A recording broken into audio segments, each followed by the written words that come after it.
பழைய 12ஆம் வகுப்பு தமிழ் புக்லேருந்து பார்த்தீங்கன்னா சிலப்பதிகாரம் லெசன்லேருந்து பார்த்தீங்கன்னா கிட்டத்தட்ட வந்து நிறையவே ப்ரீவியஸ் இயர்ல வந்து கொஸ்டின் கேட்டிருக்காங்க. ஸோ அதை நம்ம ஒன்று ஒன்றா பார்த்துடலாம். நீங்க பாருங்க, இதை வந்து உரையிடை இட்ட பாட்டுடை செய்யல்னு சொல்லுவாங்க. அதை உரைப்பாட்டு மடை அப்படின்னு சொல்லிட்டு எந்த நூலில் சொல்லுவாங்கன்னா சிலப்பதிகாரத்தை சொல்லுவாங்க. கண்ணியோட காற்சிலம்பனால வந்ததுனால இதை வந்து சிலம்பு கூட்டல் அதிகாரம் சிலப்பதிகாரம் அப்படின்னு சொல்லியிருப்பாங்க. தமிழின் முதல் காப்பிய நூல் அது வந்து சிலப்பதிகாரம் தான். மங்கள வாழ்த்து முதல் வரந்தரு காதை இதாக வந்து 30 காதைகளை கொண்டது. அதாவது சிலப்பதிகாரம் வந்து 3 உண்மைகள்: அரசியல் பிழைத்தவருக்கு அரங்கு உற்சாகம், உரைசால் பத்தினே உயர்ந்த ஊழ்வினை உறுத்து வந்து ஊட்டும். சரிங்களா?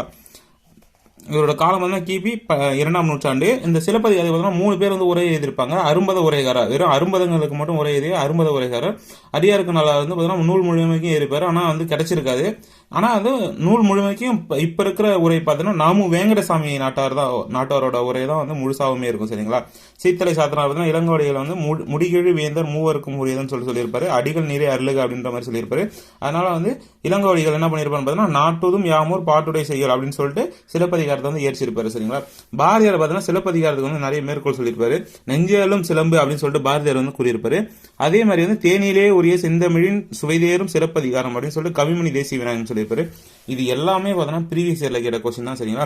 அதே போல கவுந்தியடிகள் வந்து என்ன சமய துறவி அப்படின்னு சொல்லிட்டு கேட்பாரு. சமண சமய துறவி. சரிங்களா? இது எல்லாமே ப்ரீவியஸ் இயர் கொஸ்டின் தான். ஸோ இந்த மாதிரி டிஎன்பிசி ரிலேட்டடான வீடியோ தெரிஞ்சுக்க நம்மளோட சேனலை மறக்காம சப்ஸ்கிரைப் பண்ணுங்க.